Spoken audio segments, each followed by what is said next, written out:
everyone. So this video might be really bright because I'm literally filming this in the middle of the day, but I wanted to film this Saturday's video and I didn't want to do it inside of my apartment again just because it's such a beautiful, gorgeous afternoon. So I decided to come out to the beach and do this video even if it is the wrong time of day to do it.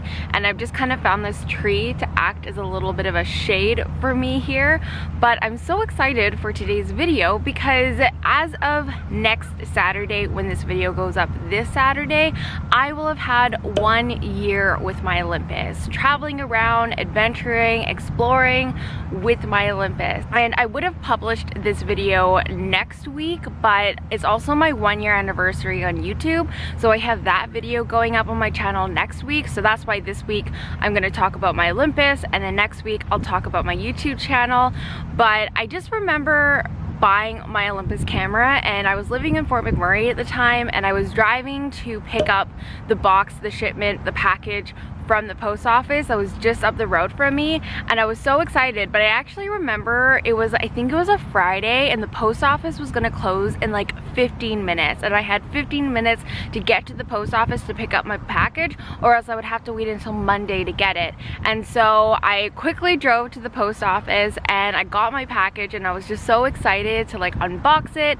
And that's where I had the idea of filming an unboxing video for YouTube, because those are like my favorite kinds of videos to watch.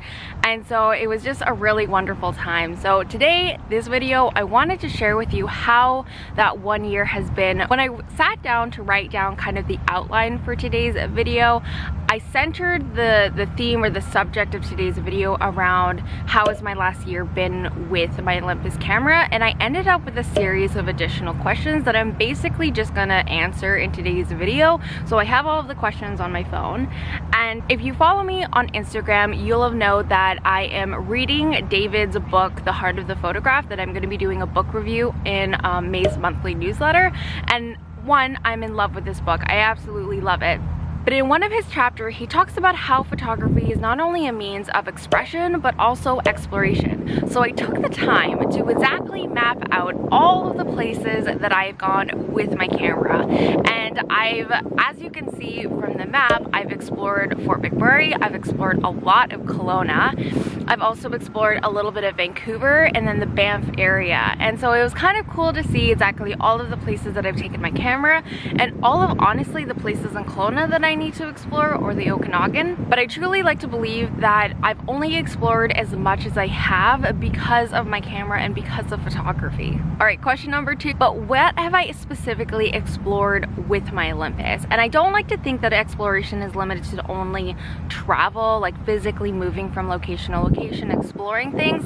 I also think it could be applied to the exploration of photography itself. And I've done a lot of exploring with different photography genres and techniques with my Olympus. So you've seen in the Create With Me series, you've seen on my Instagram, I've done a lot of exploring with landscape photography, wildlife photography. I've played around with time-lapse, stop motion, refraction. So I like to really play around and experiment with other kinds of photography, and I've done a lot of that with my Olympus. All right, question number 3, is there anything I want to explore next?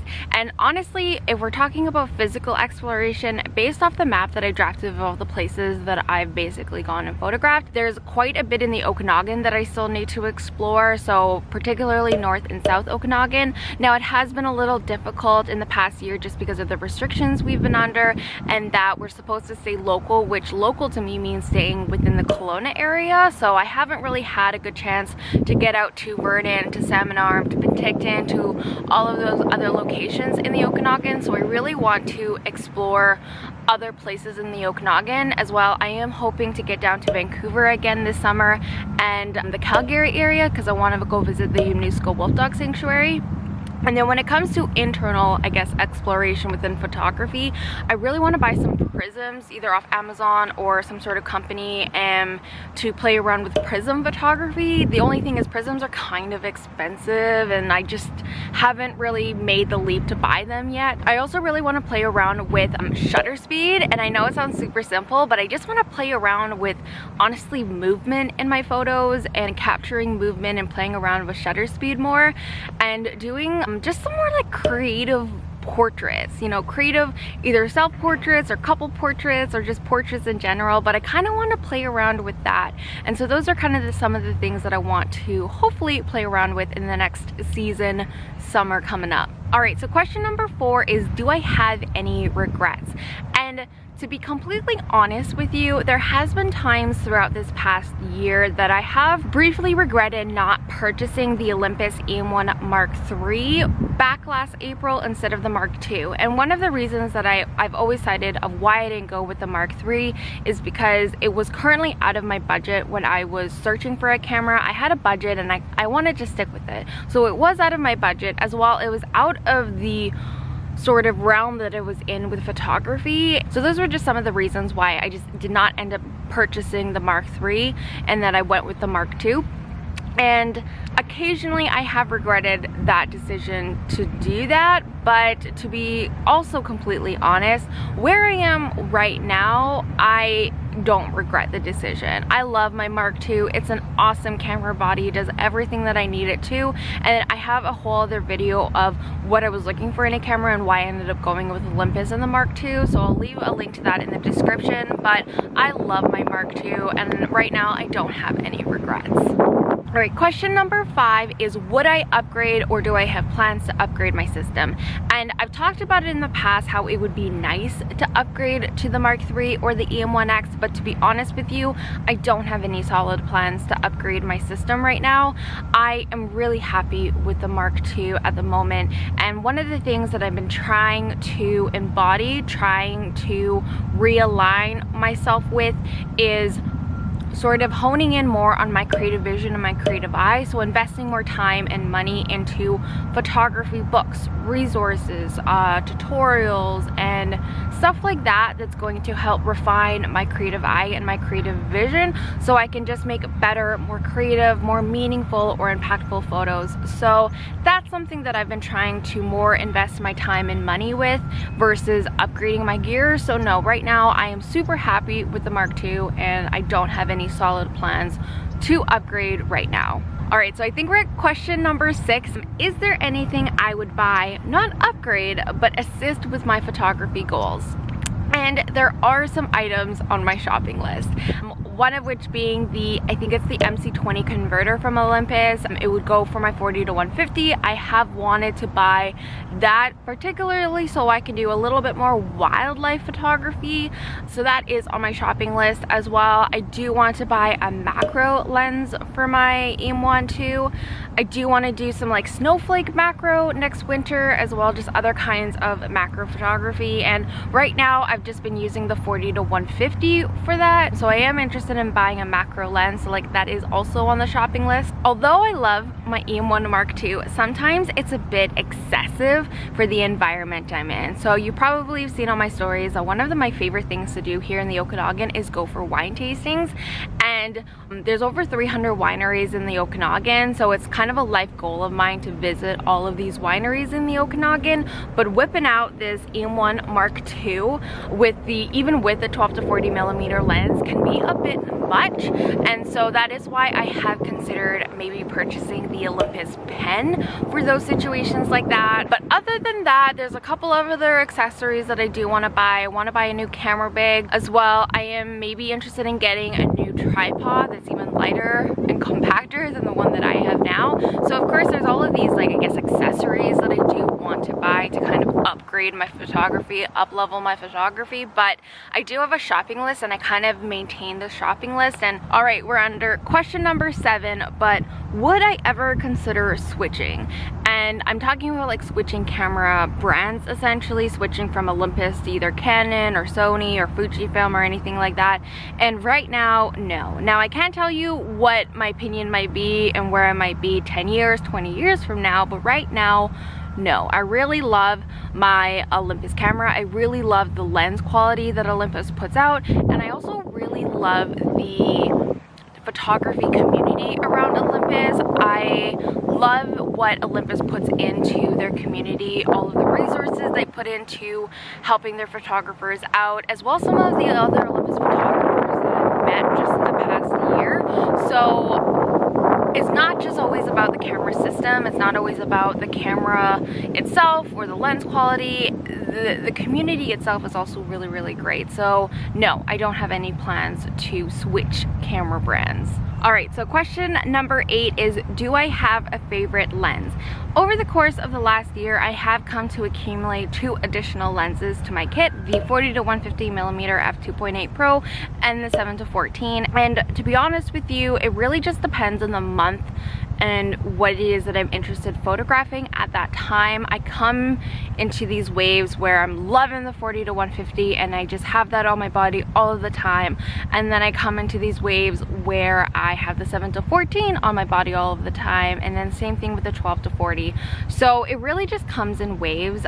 When I was really interested in doing like bird photography in the winter time, I was gravitating more towards the 40-150 as my favorite lens. But now that we're in the spring, I am doing a lot of hiking actually, and I have found that with hiking, one of my favorite lenses is the 12-40, just for its like versatility.